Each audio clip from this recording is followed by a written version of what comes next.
disais, maintenant, bonjour à tous déjà, pour ceux qui arrivent, parce qu'il y a plusieurs personnes qui arrivent, on va travailler directement sur cette photo et on va essayer de la développer.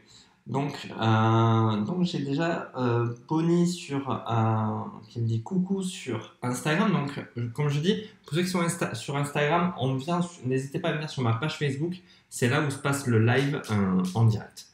Donc, qu'est-ce qui se passe quand j'arrive sur cette photo? Comment je la vois? Comment je l'analyse?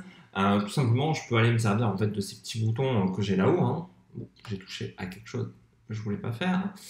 Pour voir en fait s'il y a des coins bouchés et quelle partie en fait de la photo est bouchée. Parce qu'il y a des choses qui peuvent être, comment dire, gênantes. Vraiment, s'il y a des parties du corps qui sont bouchées et d'autres qui peuvent se comprendre. Pourquoi? Parce que par exemple, cette partie que vous voyez bleue là au niveau des jambes, c'est normal qu'elle soit bouchée. Pourquoi? Parce que tout simplement, en fait, c'est des bottes. C'est des chaussettes hautes qu'elle a et elles sont totalement noires, donc c'est totalement logique en fait à un moment donné que cette partie-là soit bouchée. Donc là, pas d'inquiétude, je l'accepte, il n'y a aucun souci. Après, vous voyez, on voit la partie en fait dans les yeux, donc si on zoome un peu, on voit que c'est un peu plus que simplement la rétine, mais ou la pupille, pardon, la rétine. C'est aussi un peu à côté, mais la photo est sombre, donc on l'accepte aussi. Et on voit aussi qu'on a une partie des cheveux là où on est relativement sombre. Bon, c'est pas très grave, on va pouvoir améliorer tout ça relativement facilement. Hop, je vais enlever tout simplement cette partie-là déjà pour avoir une meilleure vision. Je vais baisser un peu la lumière aussi parce qu'elle est un peu forte, je trouve. Voilà, j'espère que vous me voyez bien, que vous m'entendez bien. J'attends toujours les petits pouces et les petits cœurs, je vous dis, pour l'algorithme, ça sera super sympa de votre part. Donc je vais aller chercher, en fait, certaines parties, je peux le réactiver aussi pour savoir justement où je vais, pour voir voilà, si on va dans les ombres, on crée encore plus d'espace bouché. On peut directement adoucir, on voit que là, on améliore légèrement les ombres, on enlève pas mal de choses, pas mal d'espace bouché. On va travailler aussi sur les blancs pour voir ce que ça donne. Là, on va intensifier en fait la couleur, donc on va pas forcément trop monter. Les noirs, voilà, de suite, si je rajoute un peu de couleur dans les noirs, je n'ai plus rien de bouché ou quasiment plus en fait, ce qui est relativement acceptable. D'accord? Est-ce que jusque-là ça vous parle? Ceux qui sont sur Facebook, mettez-moi en fait des petits commentaires ou des petits cœurs en fait. Voilà comment on a débouché légèrement la photo, comment on a pu quand même y apporter un petit côté plus sympathique. Alors, on peut tout simplement aussi après aller chercher dans les balances des blancs pour voir, vous voyez, qu'est-ce qui se passe, plus de jaune, plus de bleu. On va la laisser à l'origine parce qu'elle était super bien calée. Ça, c'était un de mes réglages du studio en fait que je verrouillais qui était le 4400 aussi sur la couleur pour la balance des blancs. Ça permettait d'avoir un bon équilibre pour moi. Donc voilà, vous pouvez reprendre ce réglage de votre balance des blancs de votre appareil photo. Et en bas, voilà, pareil, continuez gentiment à se balader. Je vais activer la correction. Ce qu'il y a de bien, c'est qu'on voit que c'était le 70-200 de chez Sigma par exemple. Et ainsi de suite, je vais aller retravailler étape par étape sur les choses que je souhaite améliorer. Voilà, je vais augmenter légèrement les hautes lumières. Et pourquoi pas là, monter à peine un peu l'exposition. Très légèrement, vous voyez que là, j'ai plus aucun espace de boucher. Ça me va pas, ça se discute, mais il n'y a plus rien de bouché. Donc c'est déjà pas trop mal. Après, on va aller aussi améliorer un petit peu la photo. On va travailler sur la courbe. On peut ne pas hésiter, voilà, là, on va jouer dans l'autre sens. On va déboucher un petit peu plus en douceur. On redonne un peu de puissance. Vous voyez, on peut vite faire réapparaître les espaces bouchés. Donc voilà, donc ça c'est aussi des petites choses à faire attention. Et l'avantage quand on travaille comme ça sur les photos en couleur, en fait, en couleur, c'est un peu faux, coloré, on va dire, on va pouvoir travailler quelque part de manière indirecte sur chaque couleur.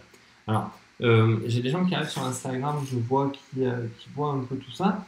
N'hésitez pas à passer de l'autre côté sur Facebook. Donc je dis, le live est en direct sur Facebook et ça sera plus simple pour tout le monde. Donc, qu'est-ce qui se passe à ce niveau-là? Je peux me servir directement de ces petits outils en fait, comme une pipette qui va me permettre de savoir sur quelle couleur je suis.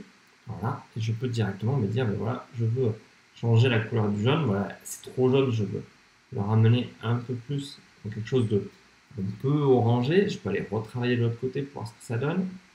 Trouver en fait cet équilibre que je souhaite, qu'on n'a pas forcément directement à la prise de vue parce qu'on n'a pas assez de gélatine ou parce qu'on n'a pas exactement ce qu'il faut. Donc, il ne faut pas hésiter à un moment donné à retoucher cette partie-là sur Lightroom. Et on peut directement aussi aller retravailler, en fait, si on passe dessus, on voit qu'on est dans les bleus, dans les pourpres. Donc, on peut directement aller retoucher cette partie-là, soit en la rendant belle, violette, bleu, vert. Enfin, on peut vraiment travailler la chose comme on le souhaite. Moi, je voulais garder quand même ce bleu. Hop. Voilà, j'ai toujours les repères, vous avez remarqué. Donc, tout en douceur, j'hésite pas des fois à voir s'il y a une couleur qui influence. Non, c'est parti, je descends. Et je vais aller retravailler ma saturation maintenant. Alors j'ai un point de repère qui, vous voyez, on a travaillé sur la teinte, on a ces deux points. On sait très bien que ça va être la même chose sur la saturation, puisque là on va juste travailler ce point-là. Donc on va augmenter légèrement. Peut-être pas trop. Alors, saturé, c'est pas forcément ce que je recherche, mais à peine un petit peu. Je vais aller retravailler aussi les bleus maintenant. Pour lui donner un peu plus de force, parce que c'est vrai que le bleu, des fois, ça a tendance à être un peu fade et un peu plat. Donc, j'hésite pas voilà, à aller retravailler les choses comme je le souhaite. Pourquoi pas aller un peu là. Trouver l'équilibre en fait. L'idée à un moment donné, ça va être de vous positionner et de trouver exactement ce que vous voulez. Donc, c'est de prendre ce temps-là pour équilibrer votre photo, qu'elle vous ressemble le plus possible et que vous arriviez à avoir un vrai résultat finalement que vous souhaitez. Si votre lumière est correcte, si vous avez bien travaillé là-dessus, il vous suffit juste après de tout simplement positionner le reste comme vous souhaitez. Bon, alors je vais juste couper Instagram, tout simplement parce que on voit bien que la qualité n'est pas bonne. Vous avez tous l'information, pour ceux qui vont voir la story, vous avez le direct directement sur la page Facebook. Allez, salut Instagram.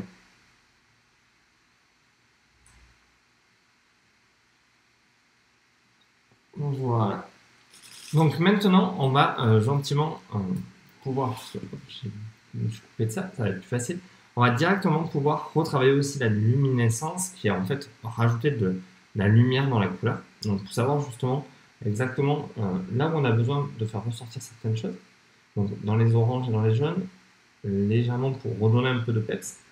Je peux aller faire la même chose dans les bleus justement, parce que j'ai pris le bon nom.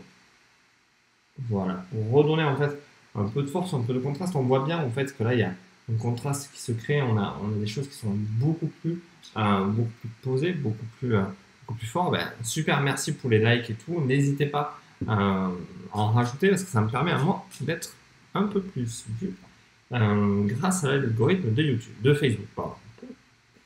Donc, je continue toujours à équilibrer ma photo. Je ne fais pas simplement une retouche basique sans trop me poser de questions. Je travaille selon les couleurs pour pouvoir justement ajouter un peu plus de lumière dans les bleus pour qu'il y ait un contraste. En fait, voilà, c'est un travail qui demande en fait un peu plus de temps, un peu plus de choix par rapport à chacun de vos actions et c'est vous qui décidez un petit peu ce qui se passe. Rien ne vous empêche de revenir dans les courbes et d'aller chercher en fait. Hop, voilà. On peut aller chercher dans les courbes aussi les couleurs, même sur Lightroom. Je ne sais pas si si tout le monde s'en sert, mais on peut avoir la même chose qu'on a sur Photoshop, mais sur Lightroom au niveau des courbes. Et on peut, voilà, tout simplement aller chercher des petites choses comme ça qui peuvent être sympathiques aussi, qu'on peut aimer ou pas aimer en fait. Tout va dépendre, voilà, là, et on peut travailler en douceur pour avoir un rendu qui vous satisfait.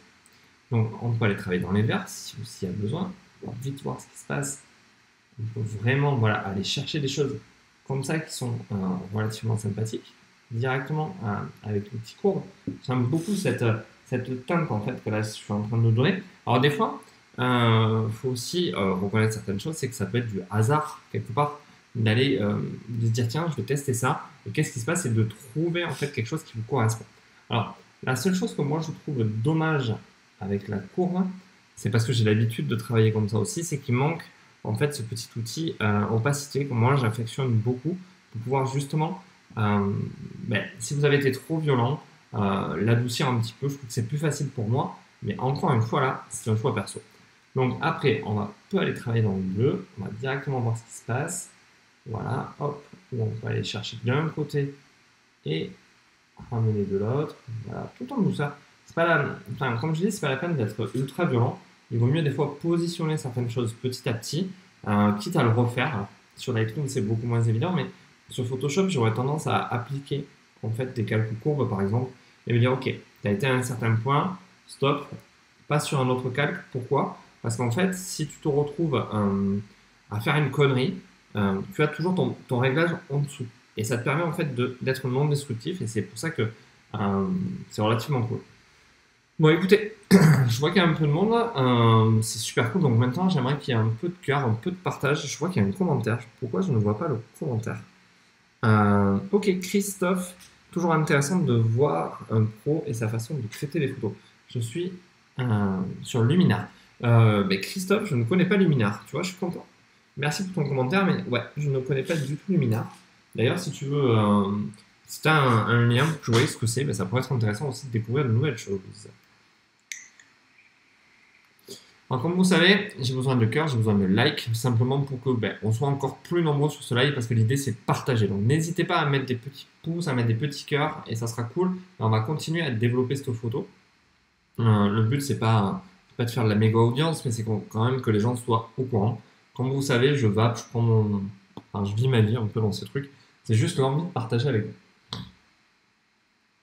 vous. Donc vous voyez, on a maintenant en fait une couleur qui était relativement différente avec un jaune et un bleu.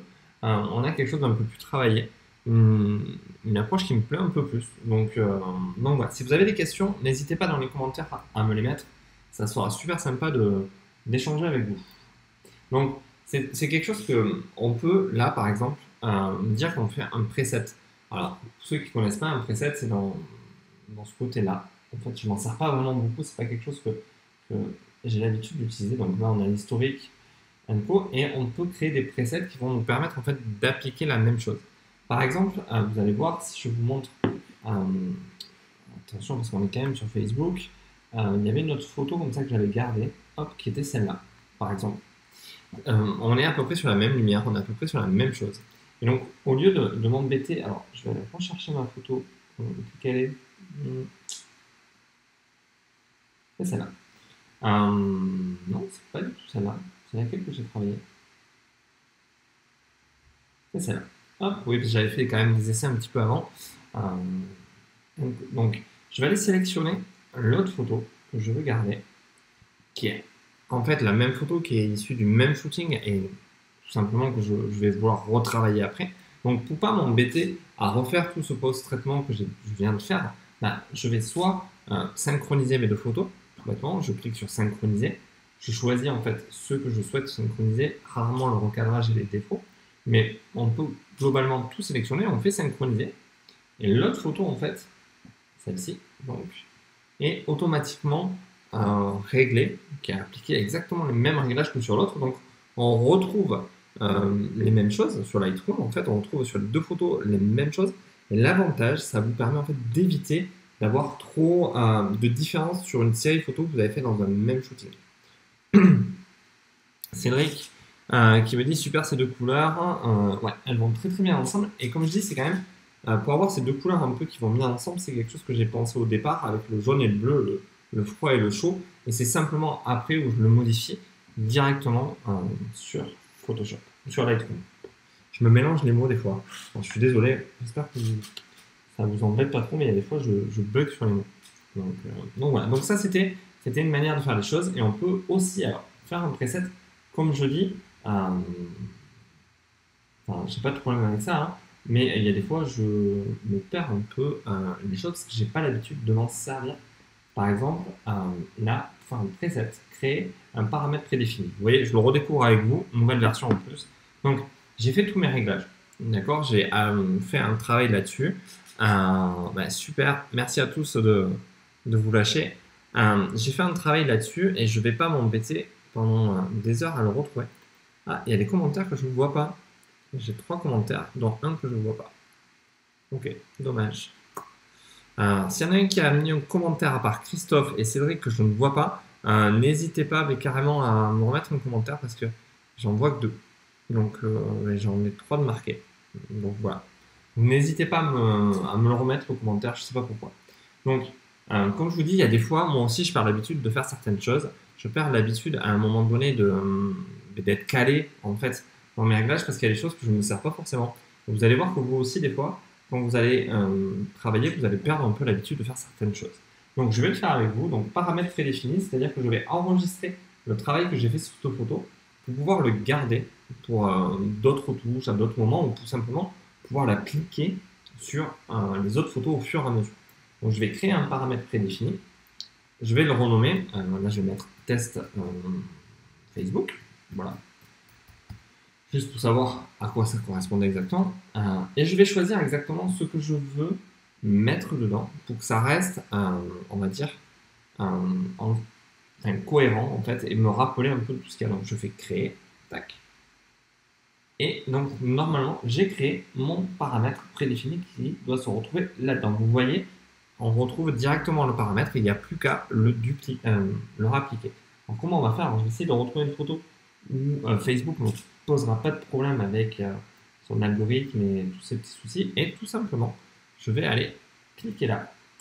Et j'ai appliqué tous ces paramètres que j'avais fait sur l'autre photo directement là. Alors, si vous travaillez par exemple avec des paramètres que vous avez trouvé, votre style d'image, on le voit beaucoup sur les photographes en fait, très Instagram, très tout ça, ils trouvent un espace colorimétrique, ils trouvent une ambiance qui leur correspond et ils en font un feed en fait, ou au moins plusieurs photos pour avoir justement ce même univers. Et en fait, ça part un peu de là, quelque part, c'est que tout est posé et tout est. Il suffit de cliquer sur un bouton pour avoir une image qui correspond un peu à son univers et ça permet de gagner beaucoup de temps, faut pas croire. Alors il y a quelques commentaires, donc j'ai Christophe qui me dit ça doit être le mien, le commentaire, c'était le lien du programme que j'utilise. Ah ok, ouais ça a dû être bloqué. Je suis désolé. Bon c'est pas grave, on verra. Envoie-me-le en MP Christophe et je le mettrai moi après. Penses-tu qu'il est plus simple d'utiliser un preset ou alors de traiter photo par photo? Alors, je ne sais pas si j'ai répondu à ta question déjà ou pas. Moi, je traite photo par photo. Et après, j'ai tendance à synchroniser quand je suis sur une série pour avoir le même univers en fait. Mais après, tu peux traiter photo par photo. Mais par exemple, on va prendre le cas d'un photographe de mariage même par exemple. Il va faire une retouche par exemple dans l'église. S'il doit retoucher la lumière qui est à peu près égale sur toutes ses photos, il ne va pas s'embêter à faire la retouche à chaque fois. Il crée soit il crée un preset, soit il synchronise toutes les photos et il gagne énormément de temps. Ok?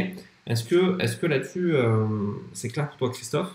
Cédric, les lumières ont été mesurées ou réglées au pifomètre. Je vois bien le pif, car le rendu est top. Alors, comme je dis, moi je ne travaille jamais avec un flashmètre. Pourquoi? Parce qu'on m'a appris à travailler comme ça déjà à la base. Et de deux, parce que dans mon idée de transmettre la photo, j'ai toujours voulu la rendre ultra simple et accessible à tous et on va dire la plus économe. Donc j'ai supprimé le flashmètre. Pourquoi? Parce qu'aujourd'hui, c'est plus comme à l'époque où on était avec de l'argentique, où il fallait mesurer la lumière parce qu'on ne pouvait pas voir le résultat immédiatement. Aujourd'hui, on peut soit travailler en mode connecté, soit regarder avec son écran de son boîtier et on voit à peu près le résultat. Je ne dis pas que c'est pas parfait, je ne dis pas que c'est top, mais tu peux faire le taf sans problème. Et il y a beaucoup de gens aussi, il ne faut pas croire, qui, à l'époque, quand ils mesuraient la lumière, il y avait des petits défauts, il y avait des petites erreurs. Et qu'est-ce qui se passait? Ils faisaient le traitement au développement, tout simplement, mais soit en augmentant directement, en mettant un peu plus de lumière pour arranger les trucs. Enfin, ils arrivaient tous à travailler leurs photos. Il ne faut pas croire, c'est pas que d'aujourd'hui qu'on retravaille les photos, on l'a toujours fait. Donc voilà. Donc pour ça, je n'ai aucun problème là-dessus et franchement, je l'assume sans problème. Est-ce que c'est clair pour toi, Cédric?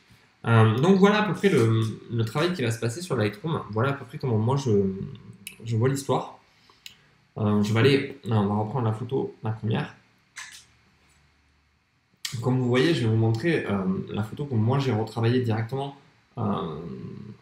C'est celle-là. Sur Photoshop, j'ai été jusqu'au bout. Vous voyez que c'est déjà pas la même qu'à la base. Hein.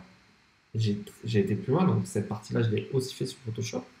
Donc, on va aller ensemble un peu plus loin justement pour voir le résultat et comment on peut, d'un premier travail à un autre, ne pas avoir forcément le même résultat et trouver ça toujours aussi sympathique. Donc, est-ce que vous avez des questions? Est-ce que vous avez des choses à me demander? Maintenant, il reste à peu près 5-6 minutes sur ce live pour savoir à peu près où vous en êtes. Si vous avez besoin de réponses ou autre, n'hésitez pas. Pour ceux qui souhaitent, on va basculer après sur YouTube. Donc, n'hésitez pas à aller voir cette vidéo en YouTube, sur YouTube, après la suite. Et pour ceux qui me suivent là, dites-vous en fait que la photo, ça se travaille aussi pour soi et avec le temps. Ne cherchez pas forcément à vous prendre la tête avec. Apprenez la technique, sachez le faire, ça je suis entièrement d'accord. Il faut savoir un minimum travailler là-dessus, mais à un moment donné, si vous avez envie de tester, ne vous dites pas non, faut pas que je le fasse, quoi. Il y a beaucoup de gens, enfin, pas forcément sur les réseaux, mais beaucoup de gens que je croise, soit dans les workshops ou autres avec qui je travaille, qui me disent ouais, mais en fait, on n'ose pas faire ça parce que on a telle ou telle personne qui nous a dit que ça se faisait pas, parce que c'est comme ça, il faut rester un peu dans le cadre des machins. Comme vous voyez, j'hésite pas à un moment donné à me poser, à aller dans des choses un peu plus extrêmes, aller un peu plus loin, simplement pour pouvoir avoir le résultat que je souhaite. Et ça, pour moi, c'est ultra important. Donc, voyons s'il reste quelques questions. Non, apparemment, c'est cool. Donc, Cédric, ok, c'est bon pour tout le monde. Je suis en train de regarder vite fait. Ok, ça a l'air de bien se passer. Donc, je vous dis, je vais vous dire merci à tous. On va passer sur YouTube et on va pouvoir voir le reste ensemble et ça sera super sympa. Donc, n'hésitez pas. Ma chaîne, c'est Vince Photo sur YouTube. Si vous n'êtes pas abonné, je vous invite à aller vous abonner et on se retrouve de l'autre côté.